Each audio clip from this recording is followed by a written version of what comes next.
एक छोटे से गांव में जहां हर कोई आपस में जुड़े हुए परिवार चाहता था, वहां एक अजीब घटना का आगमन हुआ। गांव के उस होटल में रसोइये की जगह रोज बदलती थी, लेकिन खाना हमेशा स्वादिष्ट होता था। गांव के लोग भोजन के प्रति इतने वफादार थे कि जब भी कोई किसी समारोह या कार्यक्रम के लिए खाना बनाता था, तो वे सभी इस विश्वास के साथ खुदरा देते थे कि यदि उस होटल का रसोइया खाना पकाएगा, तो यह लोगों के अत्यधिक आकर्षण का कारण होगा। सुबह सुबह ग्रामीण अपनी दैनिक दिनचर्या में व्यस्त थे, जिसमें कृषि कार्य, व्यापार और घरेलू काम शामिल थे। एक छोटे से होटल का भी अपना महत्वपूर्ण स्थान था, जो गांव के सभी लोगों के लिए बहुत महत्व रखता था। ग्रामीणों में भोजन के प्रति बहुत सम्मान था और वे होटल के रसोइये पर उतना ही भरोसा करते थे जितना अपनी मां पर करते थे। बावर्ची हमेशा नए और खास तरीके से खाना पकाने की कोशिश करते थे और वह हमेशा स्वादिष्ट और लाजवाब खाना बनाते थे। गांव के लोग उनके खाने के इतने दीवाने थे कि किसी भी महत्वपूर्ण कार्यक्रम के लिए वे इसे ही चुनते थे। एक दिन सुबह गांव में एक महत्वपूर्ण सभा का आयोजन किया गया, जिसमें विभिन्न गांवों से लोग भाग लेने आए। सभा के आयोजन के लिए रसोइये को भी चुना गया। बैठक की दिनचर्या योजना से भरी थी और बैठक में आए लोग रसोइया द्वारा बनाए गए भोजन का स्वाद लेने के लिए उत्सुक थे। सभा शुरू हो गई और लोग भोजन का आनंद लेने लगे। भोजन की मिठास, विविधता और विशिष्टता ने सभी को आकर्षित किया और वे सभी खुश थे कि वे बावर्ची के भोजन का स्वाद ले रहे थे। लेकिन यह सब कुछ एक अद्वितीय चीज के पीछे छिपी हुई थी।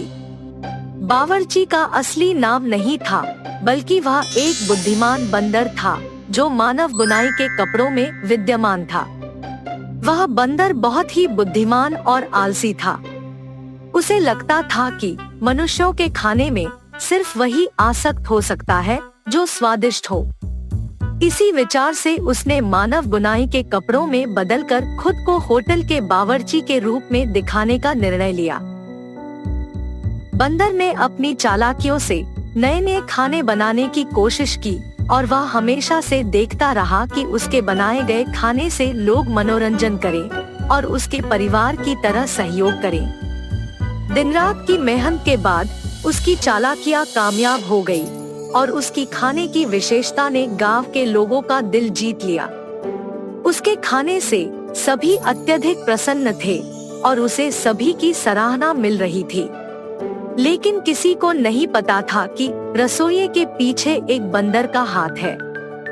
इस अद्भुत योजना के पीछे बंदर की एक विशेष वजह थी। परिवार के अपार स्नेह के बावजूद उनका परिवार उनके साथ नहीं था। बंदर के पारिवारिक पिता की एक दिन गांव वालों ने हत्या कर दी, क्योंकि उसने किसी कारण से गांव के एक बच्चे की जान बचाने की कोशिश की थी। बंदर को गांव के लोगों द्वारा दिखाए गए स्नेह के बारे में तब पता चला जब वह अपने परिवार की मृत्यु का दुहक मना रहा था। बंदर को यह विश्वास हो गया कि आदमियों के स्नेह भावना और सहानुभूति के पीछे एक महत्वपूर्ण कारण होता है और वह भी उनकी मदद कर सकता है। उसने यह सोचकर उनकी मदद करने का निर्णय लिया कि वह गांव के लोगों के लिए खाना बनाने में मदद करेगा।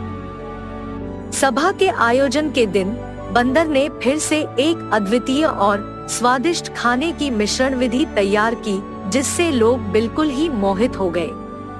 जब लोग उसके बनाए गए खाने का स्वाद लेने लगे, तो बंदर ने आत्मविश्वास से भरपूर होकर उन्हें बताया कि वह खुद बंदर है और उसने मानव बनाई की बुनाई में खुद को छिपाया है।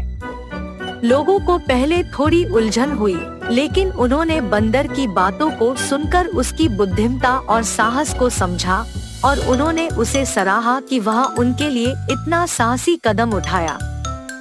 लोगों ने उसके समर्थन में मिलकर खड़ा होने का निर्णय लिया और उन्होंने बंदर को उनकी मदद करने के लिए प्रोत्साहित किया।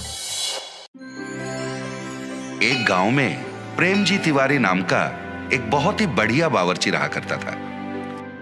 वो जिस गांव में रहता था उसी गांव के एक ढाबे में वो खाना पकाता और जिंदगी गुजारता। प्रेमजी तिवारी के माँ बाप तो नहीं थे, पर एक बहन और एक भाई था। बहन की शादी करवाने के लिए और भाई को अच्छे से पढ़ाने के लिए वो बेचारा दिन रात कष्ट किया करता था। प्रेम जी के बनाए हुए सारे पकवान कई सालों से बच्चे, बूढ़े, गांव के बाकी सारे लोग बड़ा मजा लेके खाया करते थे। इसकी वजह से वो जिस ढाबे में काम करता था उस ढाबे का नाम अच्छा हुआ और कमाई भी बढ़ गई। एक दिन प्रेम जी के एक दोस्त ने प्रेम जी की बहन की शादी के लिए एक अच्छे से लड़के के बारे में बताया। ये सुनकर प्रेम जी ने सोचा ये शादी तो किसी भी तरह करवानी पड़ेगी, चाहे उधार लेना पड़े, पर बहन की शादी होनी चाहिए। इसलिए वो गांव के जमींदार के पास गया और सूद पर रुपए लेके उसने शादी करवा दी। अपनी बहन की शादी में प्रेम जी ने खुद अपने हाथों से बढ़िया खाना बनाया था। सारे अतिथिगण खाना खा के मुग्ध हो गए। अरे वाह प्रेम जी, तुम्हारे हाथों में तो जादू है भैया। खाना तो तुमने बढ़िया पकाया है भाई। उसी शादी में लड़कों की तरफ से रामलाल नाम का एक आदमी आया था। खाना खा के उसे बहुत पसंद आया तो उसने कहा, प्रेम जी भाई, लंदन में मेरा एक रेस्टोरेंट है, क्या तुम लंदन आके मेरे रेस्टोरेंट में कुक के काम करोगे? ये सुनकर प्रेम जी भाई को याद आया कि उसके भाई को पढ़ाना है, उसका कुछ उधारी भी है। इन सबको छोड़ के लंदन जाना उसके लिए नामुमकिन था, तो उसने इस मौके को जाने दिया। दिन गुजरने लगे, उधार का भार बढ़ने लगा और पूरी तनख्वाह तो ब्याज भरने में निकल जाती थी। भाई को पढ़ाने के पैसे कम पड़ने लगे, घर चलाने में भी दिक्कत होने लगा। तो प्रेम जी भाई इन बातों को लेके मन कचोट के रह जाते थे। इस तरह महीने बीतने लगे, पर प्रेम जी भाई का आमदनी नहीं बढ़ रहा था। फिर एक दिन प्रेम जी भाई उदास बैठ के उपाय के बारे में सोच रहे थे। उसे लंदन से आए हुए रामलाल के बातें याद आए। अरे उसने तो मुझे रेस्टोरेंट में काम करने का मौका दिया था, ये बात मैं कैसे भूल गया।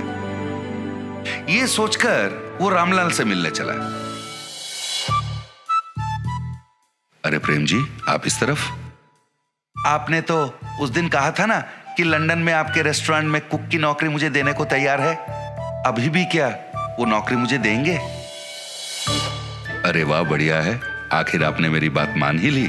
जरूर मौका मिलेगा। मैं एक हफ्ते में वहां जा रहा हूं। मेरा बेटा आपके लंदन आने तक के सारे इंतजाम खुद देखेगा, ठीक है? फिर जब रामलाल वापस लंदन चले गए थे, रामलाल के बेटे ने प्रेम जी का लंदन जाने तक का पूरा इंतजाम 1 महीने के अंदर कर दिया। प्रेम जी ने उससे कहा, बहुत बहुत धन्यवाद बेटा, आप बिल्कुल चिंता मत कीजिए, यहां हम सब हैं ना। आप आराम से लंदन जाइए, वहां अच्छे से पैसे कमाइए और अपनी पूरी उधारी चुका लीजिए। अपने भाई को अच्छे से पढ़ाइए। अगले 10 दिन में लंदन जाने की आपकी फ्लाइट है। इस तरह उसने प्रेम जी को समझाया और उसे लंदन भेज दिया। प्रेम जी लंदन में स्थित रामलाल के इंडियन रेस्टोरेंट में अपना रसोइये का काम शुरू कर दिया। उसके खाना पकाने के तरीके, सब्जियों को काटने के तरीके, खाने को प्लेटिंग के वक्त गार्निश करने के तरीके, और सबसे बढ़िया बात यह थी, जब उसका खाना पकता था पूरा रेस्टोरेंट खुशबूदार हो जाता। वो मन लगा के लजीज खाने बनाता रहा और कस्टमर खुश होते रहे। खाने से खुश होकर लोग उसे काफी पैसे टिप में देते थे। इससे प्रेम जी खुश होकर और बढ़िया पकवान बनाने लगा। इधर महीने का तनख्वाह मिलता था और टिप की ऊपरी पैसे होने के कारण उसका आमदनी बढ़ गया, और जितने भी पैसे वो कमाता था पूरे पैसे वो इंडिया भेज देता। फिर रामलाल के बेटे से बात करता और उनसे कहता कि उन पैसों से उसकी उधारी चुका दे और उसके भाई को बढ़िया सा कॉलेज वगैरह में भर्ती करके पढ़ाए। इस तरह 6 महीने बीत गए। इन 6 महीनों में उसने कई बार पूछा कि मेरे भाई से फोन पर बात करवा दे, पर कोई ना कोई कारण बोलकर रामलाल के बेटे उसे टाल देता तो प्रेम जी को संदेह होने लगा। और फिर जब रामलाल अपने बेटे के साथ बात करते थे, वो चुपके से उनकी बातें सुनने लगा। एक दिन रामलाल से मिलने प्रेम जी जा ही रहे थे। उसने देखा रामलाल बहुत गुस्से में किसी से फोन पर बात कर रहा है, तो वो छिप के सुनने लगा। 6 लाख रुपए है भाई, ऐसे थोड़ी ना आ जाते हैं। प्रेम जी का हाथ का खाना बढ़िया है, इसलिए उसे मैं जो तनख्वाह देता हूं और उसके टिप के पैसे मिलाकर हर महीने उन पैसों को मैंने बचा के रखने को कहा था, ना कि इसके बारे में प्रेम जी के भाई को बताने के बारे में। कोई ना कोई उपाय निकाल और मुझे वापस फोन कर। उनकी इन बातों को सुनकर वो तुरंत अपने घर गया, अपना पूरा सामान उसने समेट लिया और उसी वक्त वहां से निकल पड़ा। मैंने इन पे अंधविश्वास किया था और काम करने विदेश तक आ पहुंचा। 1 रुपए मेरा पैसा मैंने नहीं बचा, पूरा पैसा इनको सौंप दिया। पता नहीं उधर मेरे भाई और बहन किस हालत में हैं। पता नहीं मेरा सूद कितना बढ़ गया है। मुझे विश्वास नहीं हो रहा है कि अपने कुकर्मों के लिए इन लोगों ने मुझे वहां से यहां तक ले आया। वो बेचारा रास्ते के एक किनारे बैठकर दुखी हो रहा था। हे भगवान, अब तुम्हारा ही भरोसा है, तुम ही कोई रास्ता निकाल दो भगवान। वो बेचारा कुछ देर वहीं पर भगवान का स्मरण करते बैठा। अचानक से नील रंग के धुआं के बीच में से श्री कृष्ण पधारे। उन्होंने एक बालक का रूप धारण किया। फिर वहीं पर उन्होंने एक फूड स्टॉल को अपने माया से बनवाया और आके प्रेम जी के पास बैठ गए। अंकल, क्या ये फूड स्टॉल आपका है? मुझे बहुत भूख लग रहा है, कुछ पका के खिलाओगे? मैं पैसे भी दूंगा। वो आके प्रेम जी से बातें करने लगे, पर प्रेम जी को तो पता था वो फूड स्टॉल प्रेम जी का तो था ही नहीं। पर कहीं उस बालक को देखकर प्रेम जी को बिछड़ा हुआ अपना भाई याद आया। पता नहीं उसके मन में क्या हुआ। वो उठा और उस फूड स्टॉल की तरफ बढ़ गया। फिर वहां रखे हुए सारे चीजों को देख के सोचने लगा, इसके खाने के लिए क्या पकाऊं? प्रेम जी ने फिर अपनी नजर इधर उधर दौड़ाई तो उसने देखा खाने के कई चीज रखे हुए थे।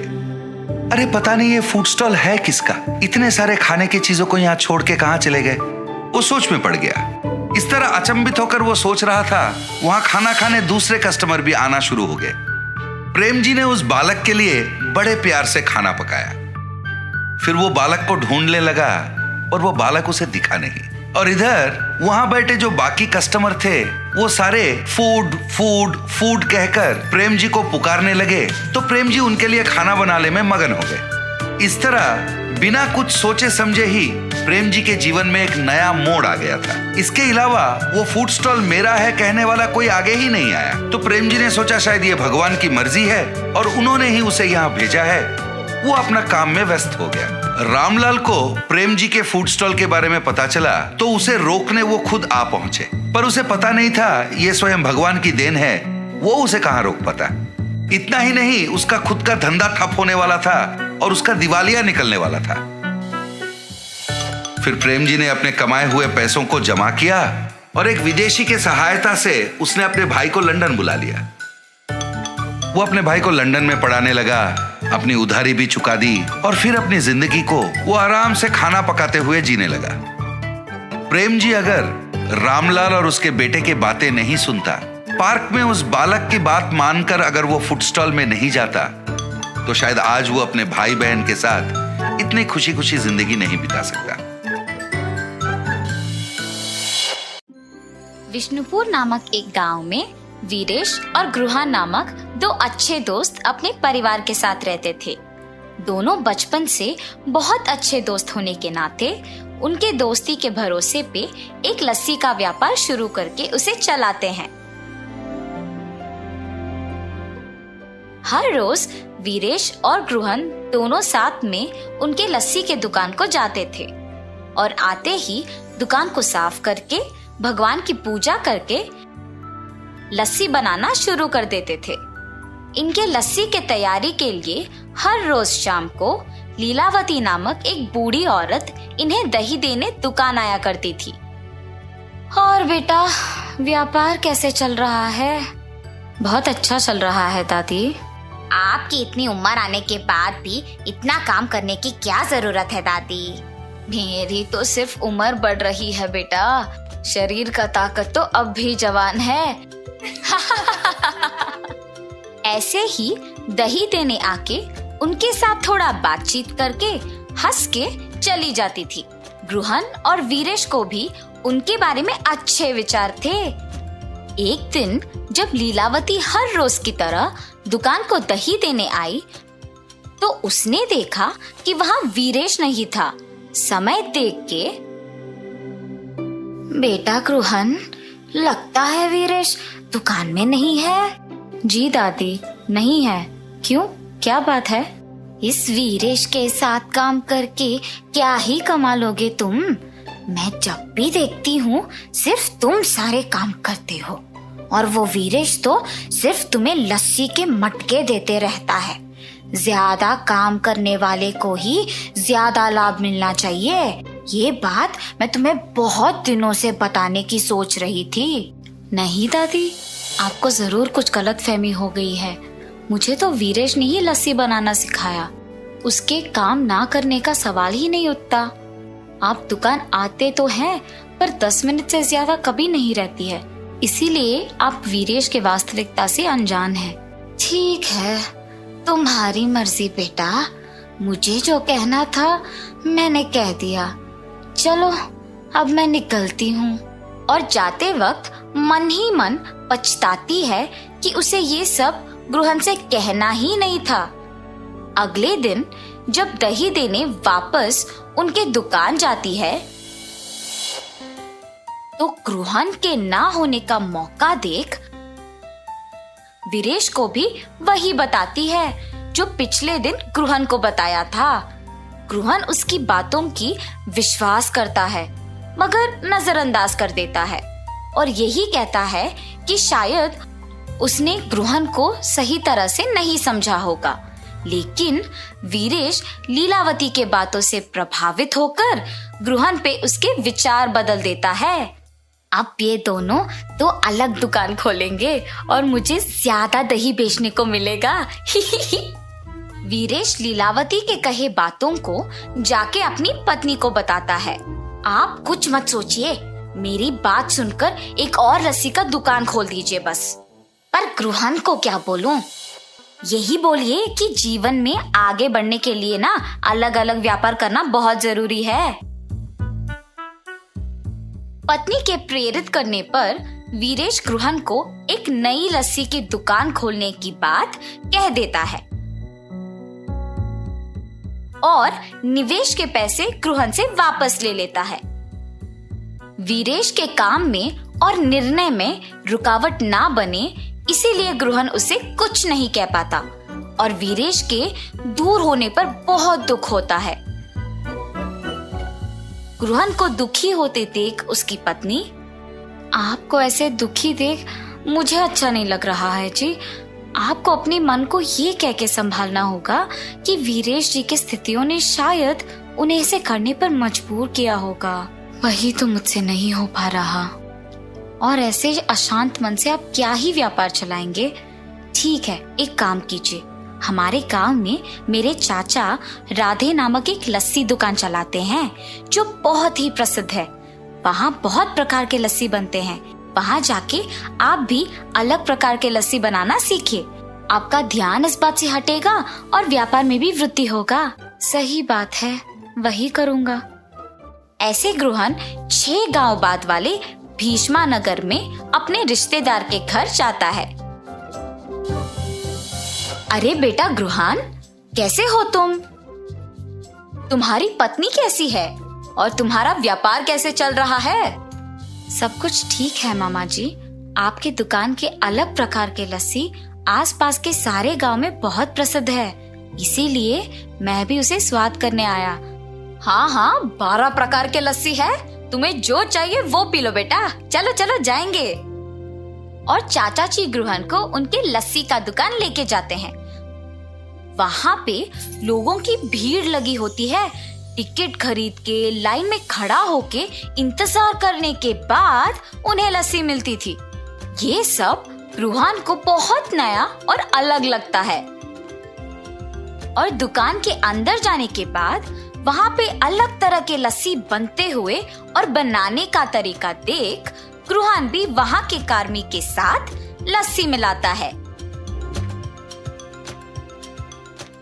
और ऐसे ही जितने भी दिन उस गांव में रहता है, ग्रुहन अलग प्रकार के लस्सी बनाना सीख लेता है।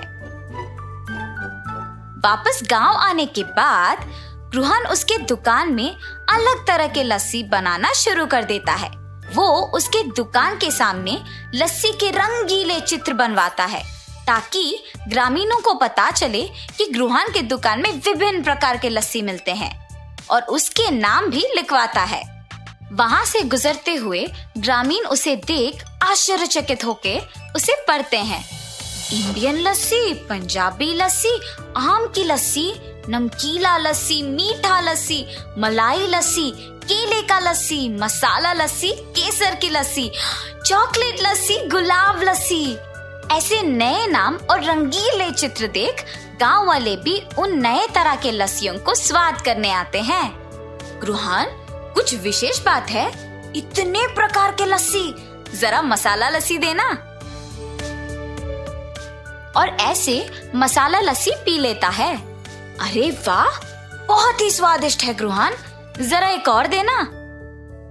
ऐसे बहुत लोग ग्रुहन के दुकान पे उपलब्ध उन लस्सियों के प्रशंसक बन जाते हैं और ग्रुहन को अच्छा आमदनी भी मिलता है। गांव में लस्सी वाला तो सिर्फ ग्रुहन को ही मानते थे, मगर दूसरी तरफ वीरेश के द्वारा निर्मित लस्सी का दुकान ग्रुहन के अलग तरह के लस्सियों की तुलना में फीकी पड़ गई थी और उसे कोई आमदनी नहीं मिल रहा था।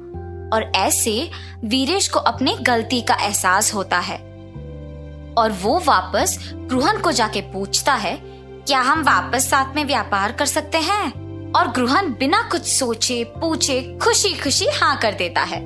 उसी समय लीलावती वहाँ दही देने आती है। ये क्या है ग्रुहन, तुम्हारे दुकान में वीरेश है? जिस व्यापार के लिए तुम्हें छोड़ दिया था, इसे तो वहाँ होना चाहिए ना। ये दुकान सिर्फ मेरा नहीं बल्कि वीरेश का भी है। तुम्हारे बातों से प्रभावित होके मैंने अपने बचपन के दोस्त को दुख पहुंचाया। अगर अगली बार मुझे पता लगा कि तुम ऐसे काम कर रही हो तो तुम्हारी उम्र की भी इज्जत नहीं करूंगा। वीरेश के बातें सुन के लीलावती डर के मारे वहां से चली जाती है और ग्रुहन वीरेश की बातों पे हंसता है। ऐसे वो बिछड़े हुए दोस्त वापस मिल जाते हैं और खुशी से अपना व्यापार चलाते हैं। इस कहानी का नैतिक क्या है बच्चों? दोस्ती में ये जरूरी नहीं होता है कि कितने साल से एक दूसरे को जानते हैं, मगर ये जरूरी होता है कि कितनी गहराई से एक दूसरे को पहचानते हैं और भरोसा करते हैं।